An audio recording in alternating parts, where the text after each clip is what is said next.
আমি ৩টে ধাঁধা জিজ্ঞেস করব, যে ব্যক্তি ৩টে ধাঁধার সঠিক উত্তর দিতে পারবে তাকে ৫০ টাকা পুরস্কার দেওয়া হবে। কমেন্ট বক্স উত্তর দিয়ে দাও।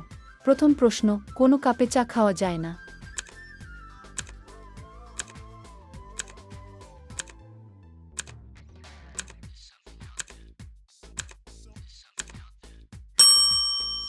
দ্বিতীয় প্রশ্ন, কোন ডালে পাখি বসে না?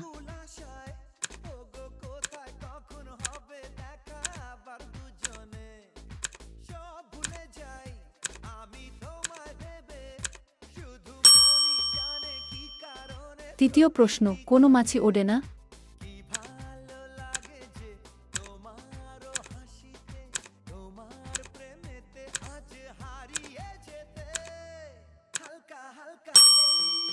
তো বন্ধুরা, আজকের এই ৩টে প্রশ্ন তোমাদের কেমন লাগলো কমেন্ট করে অবশ্যই জানাবেন এবং ফলো দিয়ে পাশে থাকবেন। দেখা হচ্ছে পরবর্তী কোনো ভিডিওতে।